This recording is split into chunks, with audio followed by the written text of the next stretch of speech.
الوصفة دي هتطول وتكثف شعرك في فترة قصيرة جدا، في أقل من أسبوع.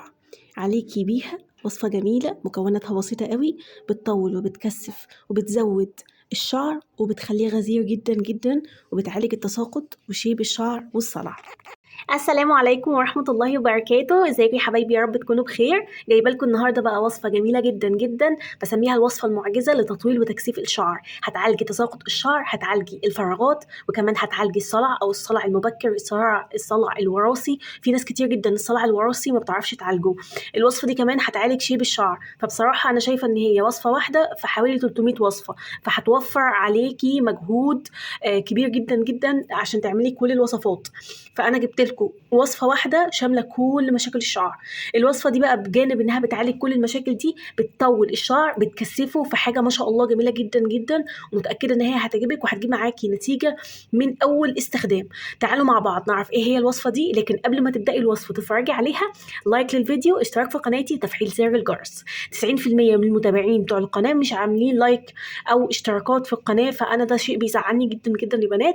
وما تنسوش دايما، هسيب لكم في اول كومنت اللينك صبغه الشعر باللون البني الفاتح، روعه قوي للمناسبات القادمه ان شاء الله. اذا كنت عروسه او اذا كنت عايزه تصبغي شعرك للعيد بشكل طبيعي، وصفه مجربه. وشوفوا الكومنتات هتلاقوا كل الناس اللي عندي جربوها وكانت تحفه جدا. يلا بقى بينا نبدا على طول على الوصفه. اول حاجه هجيبها معاكم زي ما انتم متعودين، الحاجه اللي هنحط فيها الوصفه بتاعتنا. الحاجه اللي هنحط فيها الوصفه بتاعتنا النهارده هي البرطمان. لو مش عندك برطمان تقدري تحطيها في اي طبق. تمام، يلا بينا بقى. المكون الاول اللي هيكون عندنا من المكونات الجميله والرائعه جدا جدا لتطويل الشعر، ايه هي بقى المكون ده؟ المكون ده يا بنات اهو زي ما انتم شايفين، الحبه السوداء. الحبه السوداء دي من ضمن الحاجات الجميله جدا اللي ممكن تستخدميها لشعرك. بتعالج تساقط الشعر، بتعالج شيب الشعر. يعني انت لو عندك مشكله شيب الشعر اللي هو الشعر الابيض يا بنات، وعلى فكره دي مشكله مش بتصيب بس كبار السن، لا دي مشكله بتصيب شباب صغيرين في السن. بتبقى الحاجات دي وراثه. فحبه البركه او السانوج او الحبه السوداء دي حلوه جدا جدا، بتعالج المشكله دي، زائد انها بتطول الشعر جدا وبتحفز البصيلة نفسها على تطويل الشعر. احط معلقة منها بعدين ارجع احط معلقة تانية منها، يبقى انا كده استخدمت معلقتين صغيرين من حبة البركة او السانوج او الحبة السوداء. ده كان بالنسبة النهاردة لأول مكون عندنا. في طبعا مكون تاني وده برضو من المكونات الأساسية والمهمة جدا جدا في الوصفة دي. ايه هو بقى المكون ده؟ وهو الروزماري أو إكليل الجبل. الروزماري أو إكليل الجبل زي ما انتم شايفين قدامكم كده، من الحاجات الجميلة برضو اللي ممكن تستخدميها لشعرك، وروعة جدا يا بنات، روعة روعة. أنا ببقى زارعة إكليل الجبل، تمام، وغسلاه كويس جدا ومجففاه، فهو بيبقى نظيف. انتي بقى لو جايبه اكليل الجبل من عند العطار فطبعا لازم تغسليه. انا استخدمت اهو معلقتين من اكليل الجبل او الروزماري، تمام. فانتي طبعا ايه، هتغسلي المكونات دي كلها. لو انتي مش غسلاها قبلها ومجففاها او جايباها من عند العطار، فلو انتي متاكده من نظافه الحاجه بتاعتك عادي، مش لازم تغسليها زي ما انا مش هغسل الحاجه دي بالظبط. بس انتي لو شارياها من مكان بره، لا طبعا يفضل ان انتي تغسليها من اي اتربه. فاحنا كده حطينا اكليل الجبل على السانوج، مكونين مهمين جدا جدا في الوصفه بتاعتنا، وانا قلبتهم والمكونين نضاف جدا ما شاء الله. المكون الثالث اللي عندي بقى وهيكون الاخير وهو القرنفل. زي ما انتم شايفين كده برضو القرنفل هنا انا كنت غسلاه قبل ما اجففه، فالحاجه طبعا بتاعتي زي ما انتم شايفين نظيفه جدا جدا. فانا هنا هستخدم معلقه واحده فقط من القرنفل. تعالوا الاول نعرف القرنفل ده بيعمل ايه للشعر. اولا يا بنات، القرنفل ده من الحاجات او المكونات الرائعه جدا الطبيعيه اللي ممكن تستخدميها لشعرك. جميله قوي قوي يا بنات، وكمان افضل حاجه فيها ان هي بتحفز نمو الشعر، وكمان بتطول الشعر جدا، بتكثف الشعر جدا. من المكونات الرائعه جدا اللي ممكن تستخدميها لشعرك. انا بحب استخدمها قوي قوي، وبحب استخدمها دايما في الوصفات بتاعتي. بتحفز نمو الشعريه نفسها على ان هي تنمو تطول، وبالتالي بتعالج التساقط. فلو انت عندك تساقط والتساقط ده عامل لك فراغات اماميه، فعليكي بالوصفه دي، لابد ان انت تستخدمي الوصفه دي.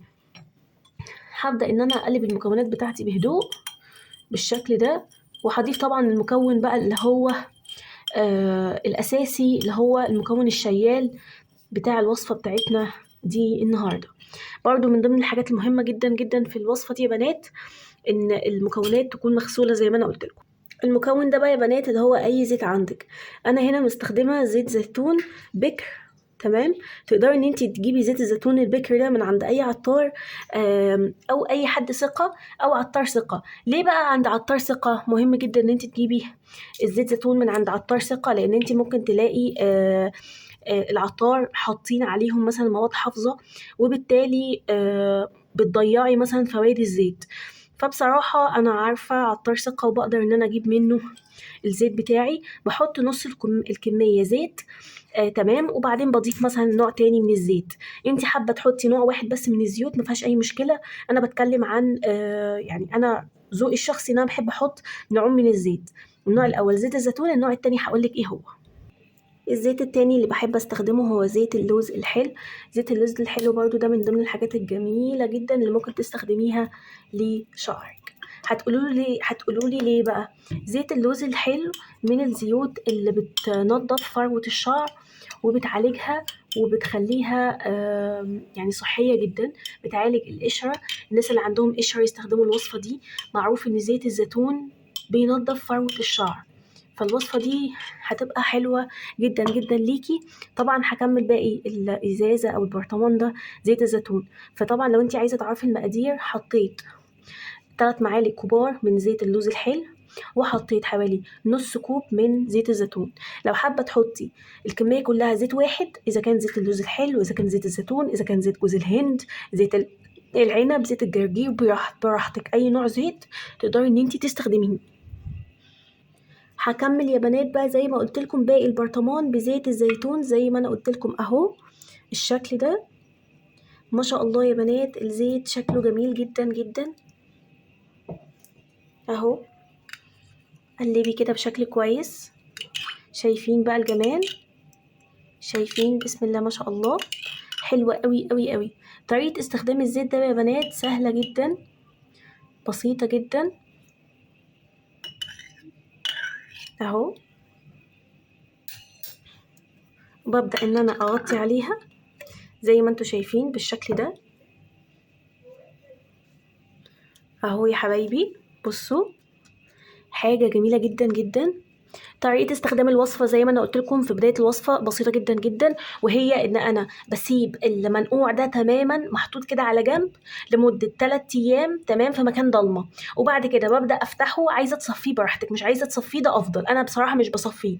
وبعدين ببدأ إن أنا بأطراف صوابعي العشرة آخد بالزيت ده وأدلك بيه فروة شعري بالشكل اللي انتوا شايفينه قدامكم ده لمدة 5 دقايق بالزيت. وبعدين بسيب الزيت ده مدهون على شعري لمدة ساعتين. حابة تحطيه بالليل وتاني يوم تغسليه براحتك. حابة تحطيه 4 ساعات، حابة تحطيه ساعتين وبعدين تغسليه كويس بالمية وبالشامبو يبقى برضو كويس. الزيت ده هيطول ويكثف شعرك، هيخليه حرير جدا لان هو بيعالج التقصف والهيشان. طبعا انا بحط الزيت ده على كامل شعري، يعني مش على الجذور والفروه فقط، لا، بحطها على الاطراف، بحطها على اطراف الشعر من تحت كله. بدهن شعري تماما بالزيت ده عشان بجد زيت حلو جدا حيوي جدا وكويس جدا جدا. وهيجيب معاكي بصي يعني نهايه لكل مشاكل شعرك اللي انتي بتواجهيها. فما اعتقدش ان بعد الزيت ده هتحبي تعملي اي وصفه تانية. داخلين على وصفات وداخلين على مناسبات كتير وداخلين على العيد، فقومي يلا اعملي الوصفه دي على طول. ومش هتاخد من وقتك مده طويله ولا هتاخد من فلوسك، واعتقد هتبقى حلوه جدا وبرفكت ليكي ولبنتك وكمان تنفع للرجال. بس كده نكون خلصنا النهارده وصفه النهارده. بحبكم جدا ومع السلامه.